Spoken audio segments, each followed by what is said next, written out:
한동훈 후보는요, 뭐 자타공인 국민의힘의 차기 대권 주자 중에 한 명이죠. 그래서 저희가 단도직입적으로 물어봤고요. 저는 이 답이 가장 흥미로웠습니다. 나경원 의원의 반박까지 한번 이어서 들어보시겠습니다. 대선 나오실 거죠? 저는 그걸 지금 말할 문제는 아니라고 생각합니다. 전략적 차원에서 될 만한 사람이다. 난 무조건 나와야 한다고 생각합니다. 그런데 그게 아직 저인지는 지금 단계에서 말할 수 없습니다. 만약에 1년 뒤쯤에 그게 저다. 당연히 전 나옵니다. 만약 그 1년 뒤쯤에 그게 나경원이다. 당연히 나오라고 저는 등을 떠밀 거고 원희룡, 윤상현이든 마찬가지입니다. 그걸 접지 않으면 그럼 이제 당이 너무 저는 이 대선 캠프화 될 수 있다는 생각을 하는 거예요.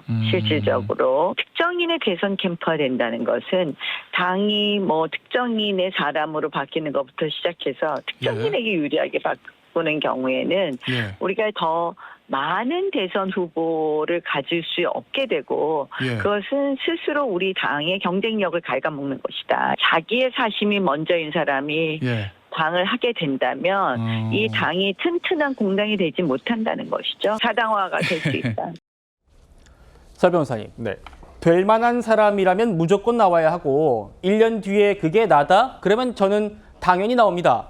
이런 한동훈 후보의 얘기는 저는 사실상 대선 출마 선언으로 들렸습니다. 어떻게 들으셨어요? 네, 물론 이 인터뷰에서의 내용도 대선 출마라고 충분히 저도 보이고요.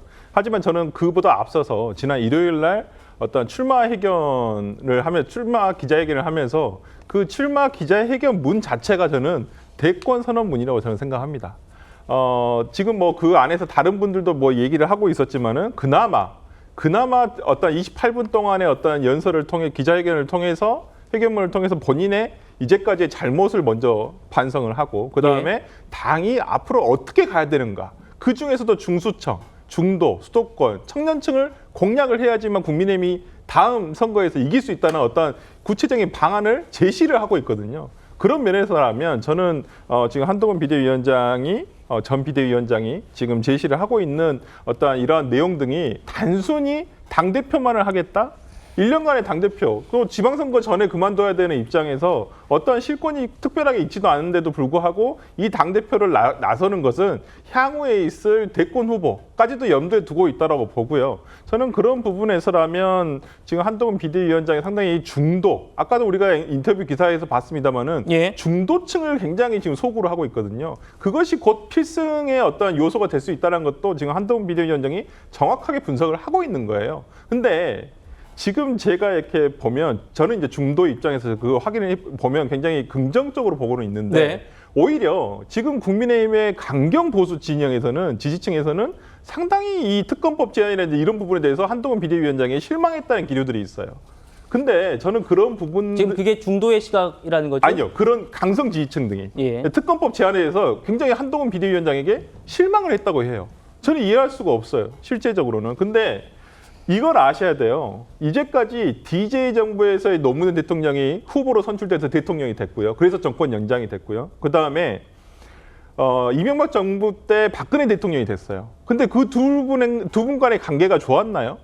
소위 노무현 대통령도 당시의 적자는 하나갑 의원이라든지 그다음에 이인재 의원이었어요. 그다음에 이명박 대통령 당시에 박근혜 대통령은 여당 속의 야당이랬어요. 지금 한동훈 비대위원장이 가져가는 게 그나마 국민의힘이 정권 재창출을 할 수 있는 여건을 만들어 가자고 하는 것이거든요. 그런 부분에서라면 국민의힘 내부에서 왜 이 부분에 대해서 실망을 하는지는 저는 이해할 수는 없습니다. 설 변호사님께서 중도층의 시각으로 바라본 지금 한동훈의 모습을 말씀 주셨어요. 구자랑 변호사님, 지금 이 대선 후보, 대선 출마 이 얘기는 아마 비대위원장으로 직을 수행할 때도 비슷하게 얘기가 나왔었는데 옆에서 보시기에 어떠셨어요? 그러니까 나경원 의원 얘기는 대선에 마음 있는 사람이 지금 선출직 당대표가 되면 당이 사당화된다라는 얘기거든요. 사실 근데 그게 좀 논리는 약하다고 생각을 합니다. 왜냐하면 그런 위험성을 방지하기 위해서 당원 당규가 이미 대선 전 1년 6개월 전에는 사퇴를 하게끔 되어 있잖아요. 그게 사당화를 막기 위한 장치가 이미 마련되어 있는데 그 시스템에도 불구하고 지금 사당화가 된다라는 건 시스템을 부정하시는 거거든요. 그걸 뭐 민주당처럼 고쳐가지고 계속하게끔 하려고 할 때 비로소 그런 문제가 생기겠죠. 그렇죠. 민주당에서 지금 고치고 있기 때문에 그 지점을 얘기하는 것 같아요. 그렇죠. 그러니까 고쳤을 때의 그 부분을 지적하시면 민주당에 대한 공격도 되고 논리도 일관될 텐데 지금 국민의힘에서는 그게 완비가 되어 있음에도 불구하고 그런 우려를 얘기하시는 건 기우에 불과하다라고 생각하시고 제가 그 한동훈 비대위원장과 대화할 때도 어려운 상황에서 비대위원장 수락한 거에 대해서 여쭤본 적이 있어요. 그때 다 어렵다 그러면서 자신을 요청할 때 그거 외면하면 비겁하지 않냐. 이번에도 이제 비겁할 수 없다라는 마음가짐이 있었을 것 같은데 예. 그 정권은 항상 재창출이 되어야만 성공한 정부로서 평가를 받는 거예요. 문재인 정부에 대해서도 옹호를 하는 사람들도 그래서 헌정사 최초로 5년 만에 교체당한 정권입니까라고 했을 때 딱히 반박을 못 하시거든요. 지금 윤석열 정부에 대한 애정과 성공을 위한 그런 마음가짐은 한동훈 비대위원장도 똑같다. 그리고 그것은 당, 정, 뭐 다 그래요. 정권이 재창출이 되어야만 그것이 완성이 되는 것이기 때문에 예. 경쟁력 있는 후보들끼리의 경쟁은 당연히 장려할 필요가 있고 그것이 만약에 한동훈 위원장이 있기 때문에 더 흥행이 된다. 뭐 좋죠. 그리고 한동훈 위원장님이 후보가 되더라도 좋고 누군가가 그 후보를 꺾고 더 큰 후보가 되더라도 그거는 당정을 위해서 다 좋은 일이기 때문에 이것에 대해서는 뭐 색깔론이나 이런 것으로 얘기할 게 아니라 이제 건전한 경쟁을 통해서 더 큰 후보가 되겠다. 그러니까 지금 사당화를 논하기 이전에 자신이 많이 내려놓는 듯이 하는 게 별로 와닿지 않는 부분에 대해서도 설명이 있어야 될 것 같아요. 다른 부분은 대권에 대해서도 물론 생각이 있으시고 대권 잠룡으로 분류도 되고 언급도 기사가 많이 나왔지만 네. 나경원 후보는 거물 정치이지만 대권 후보로 사실 분류되어 있지는 않았었거든요.